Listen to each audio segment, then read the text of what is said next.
When I was in high school, I didn't go to parties on Friday night. I went to bed early because Saturday morning I had to be up at 6 a.m. to commute into the city to go to Juilliard. In the summer, I went to a special camp for string players. We practiced 5 hours a day starting at 8 a.m. I went on to get a degree in cello performance and a master's in music education. But after all of this, I didn't really want to play classical music. I wanted to play in a rock band.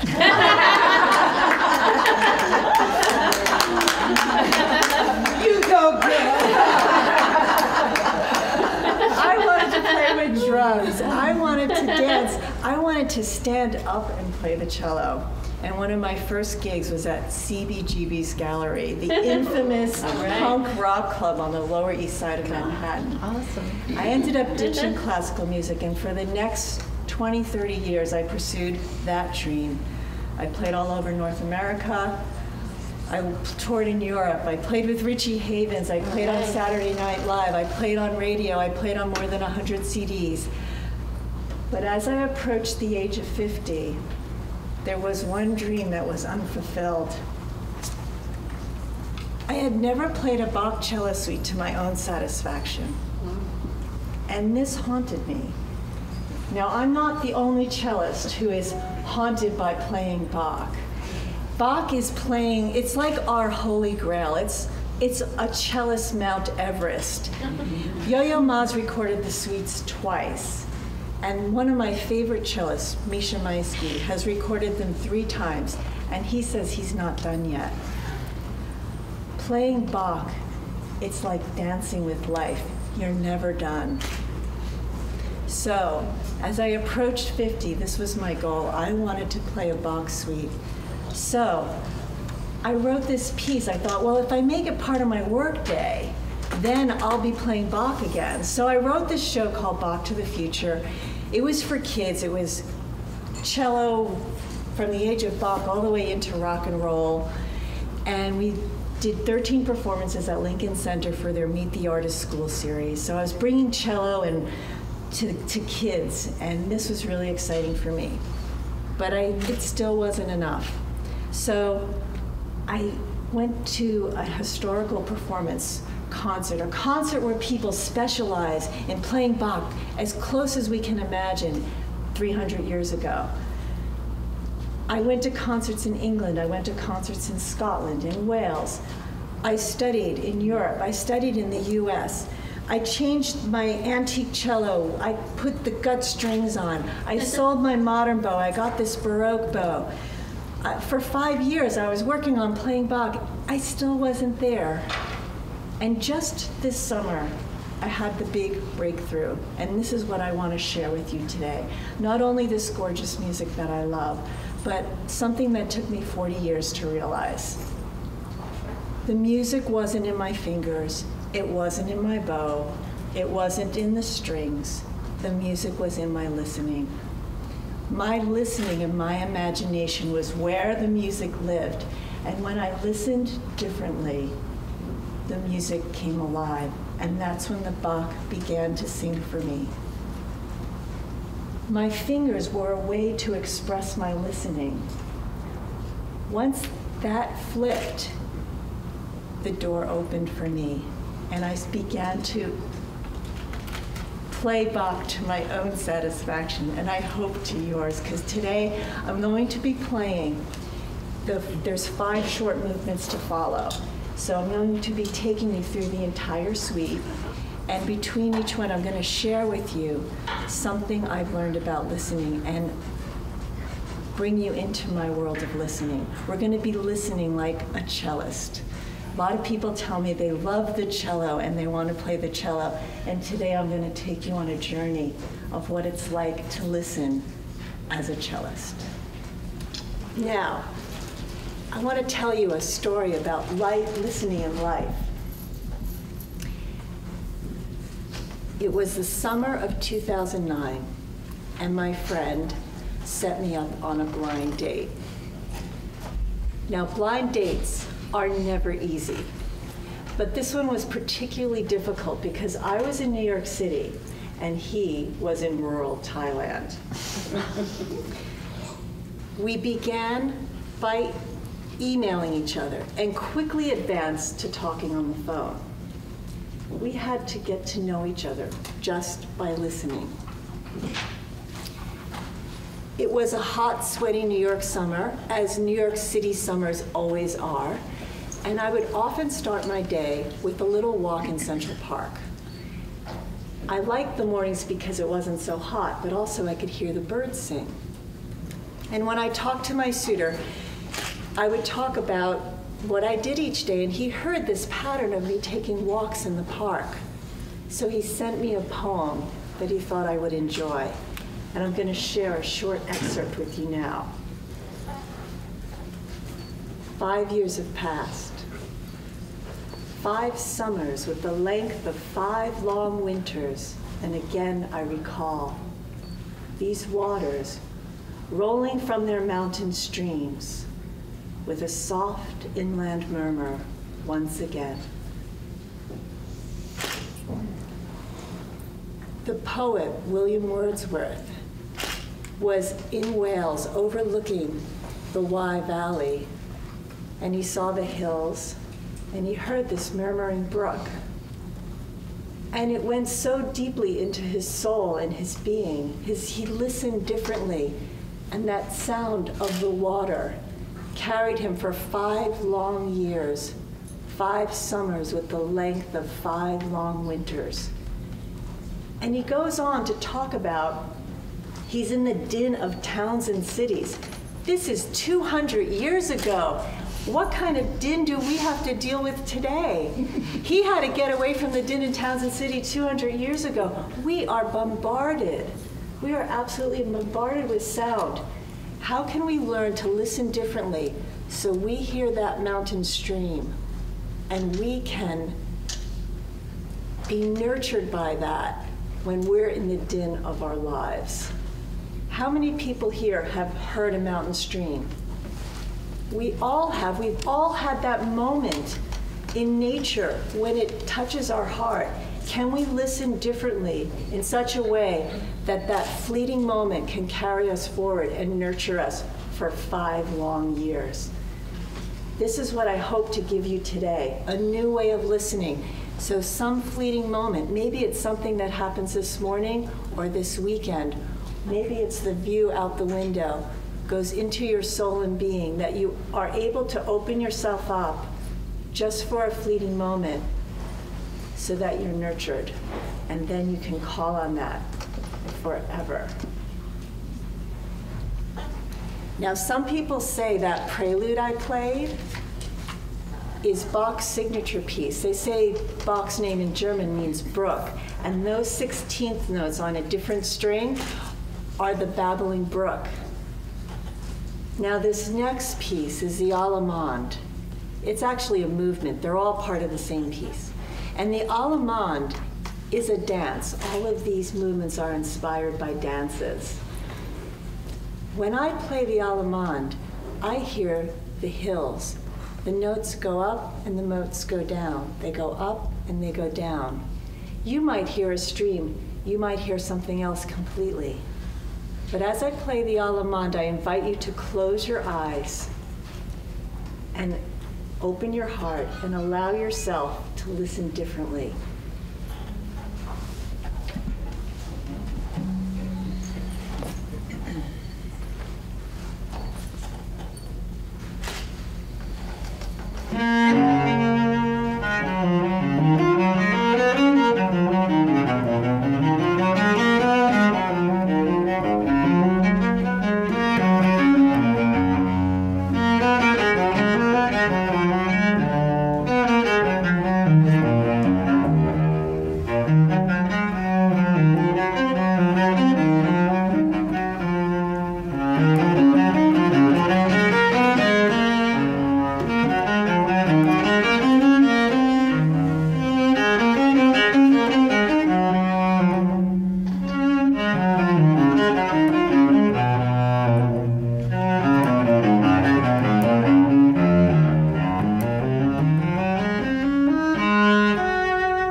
differently. Are we listening to the dance of this moment? Now, as I said, all these movements are inspired by dancing.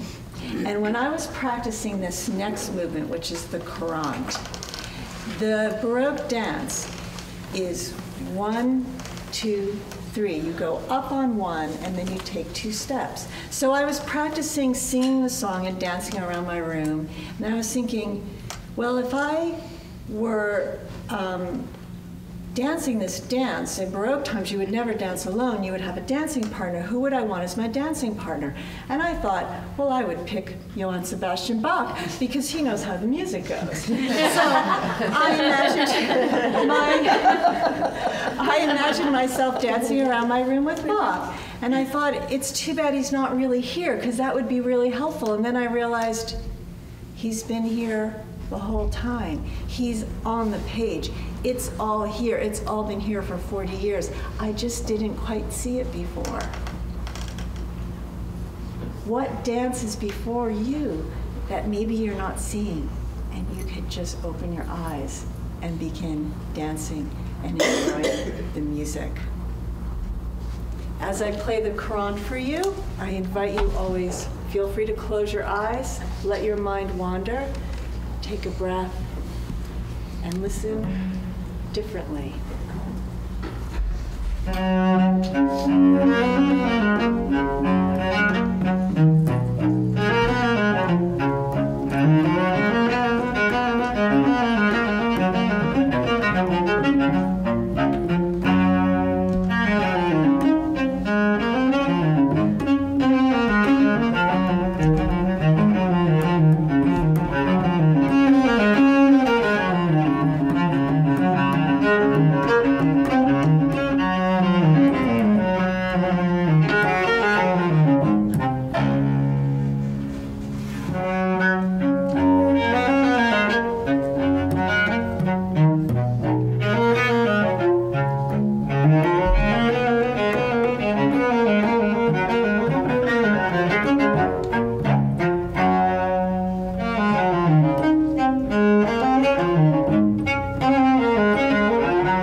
How do we listen when we're the only one talking? Like right now. I can tell you that I listen to the room as I'm speaking and I'm playing. And I love the little sounds I hear of people moving or even a little cough because it lets me know you're there. Because when I'm playing this alone in my room, it's not the same. When I know there's an audience out there, it changes everything.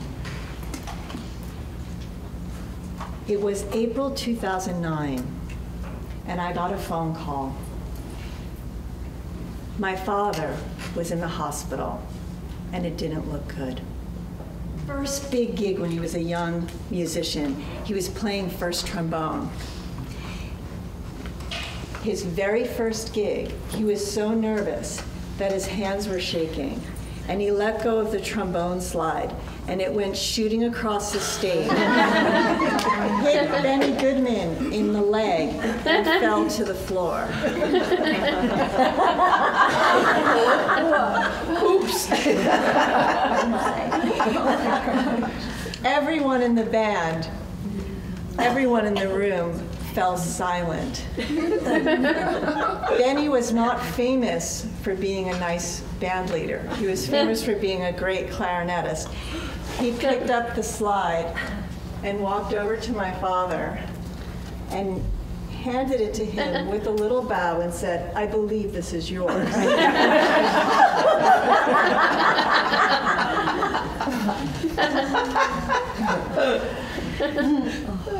I flew to Michigan to be with my father. When I got to the hospital, the doctors told me he's in a coma and he can hear what you say, but he won't be able to respond. We're not sure what he understands, but people in a coma can often hear. So I went to my father's bedside. Now, without going into all the details, I hadn't seen my father in 30 years. Wow. I thought, what do I say to my father?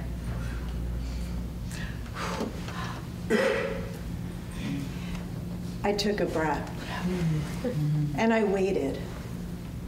And I took another breath, and I waited. And I said, "Dad, every good thing in my life has come to me through my music.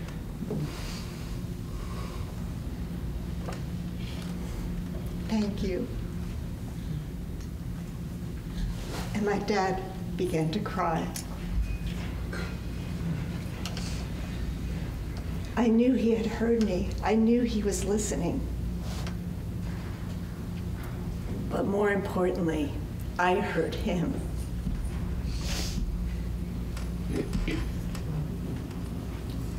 And in that moment, I knew I was my father's daughter. Wow.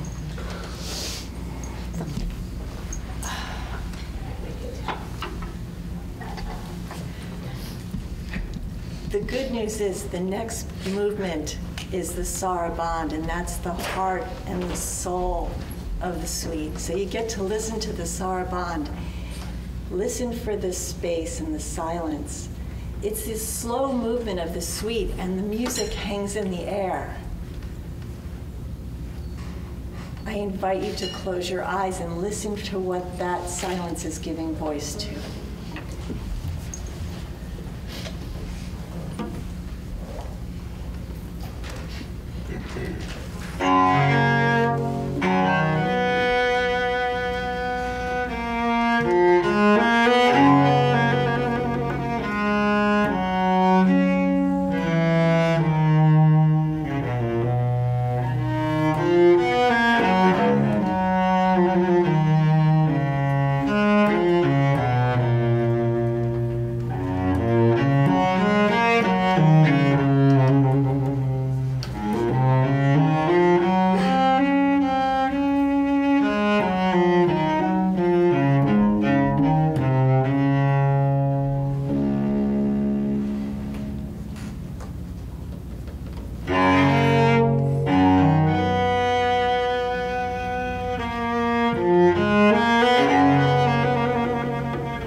What's the outcome when we listen to the voice that's within us? What's the outcome when we listen differently and take that moment and listen to that voice inside of us?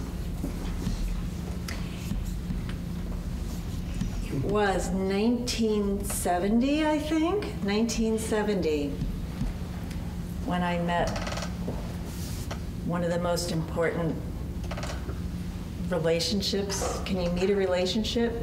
Started one of the most important relationships of my life. I was in 4th grade, and I wanted to play an instrument. The clarinet didn't work out, even though there was the Benny Goodman connection. I went to the string teacher, and Mrs. Costello, Miss Jill Costello, was there, and she had beautiful long black hair all the way down to her waist, and I admired Miss Costello. And I said I wanted to play the violin. And she said, everyone wants to play the violin. We have too many violinists. She said, how about the double bass? And the double bass was like this. And I looked across the room at the double bass, and something inside me said, there's no way I can carry that around.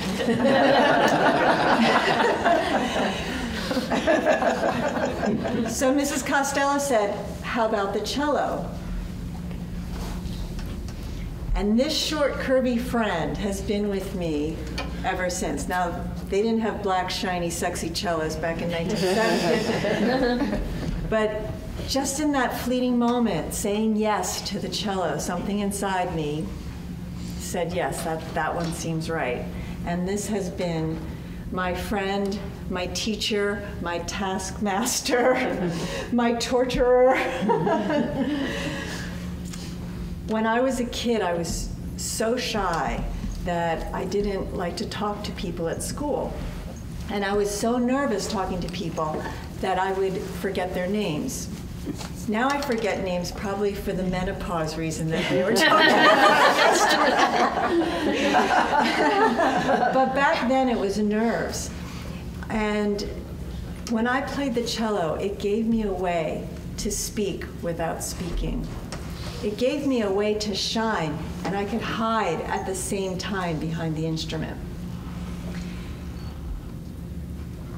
As I play, the next movement is the minuet.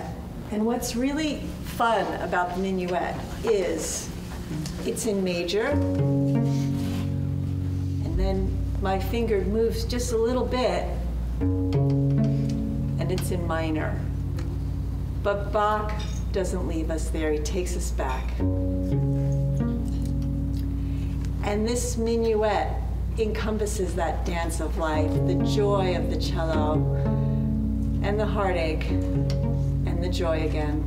That's what keeps me going.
Groundhog Day, that you're doing the same thing over and over and over and over again, and the life kind of goes out of it. I played with Richie Havens, the folk singer who opened the Woodstock Festival. I played with him for nearly 5 years, playing hundreds of shows, touring all over the world. Now, Richie said that after he played the Woodstock Festival, every day for the rest of his life, he had to tell the Woodstock story. After shows, sometimes there would be 100 people in line waiting for his autograph. I can't even imagine how many tens of thousands of times Richie must have told the Woodstock story in his lifetime. Yet, every time he told the story, it was alive. He was engaged. He was delighted. He wasn't listening to the story. He was listening to the person he was speaking to. He was listening to the moment. He was so deeply engaged in the moment, it was always alive. And this is also what he brought to his performances. If anyone taught me to listen differently, it was probably Richie Havens. We're to the last dance of the suite. It's the Gigue. It's sort of the folk dance. Bach takes us on this incredible journey with the prelude, with all its intricate 16th notes, the Allemande, which is so rich, the Courante, the beautiful dancing with Bach, to the heartfelt sarabande, to the minuet with the major and minor. But he leaves us, I like to say he leaves us in the kitchen. I mean, this is just the piece. I picture like barmaids, like serving steins of beer in Germany or something. He's so elevated, and yet he's so in our world, so in the day-to-day, so just sort of taking care of business.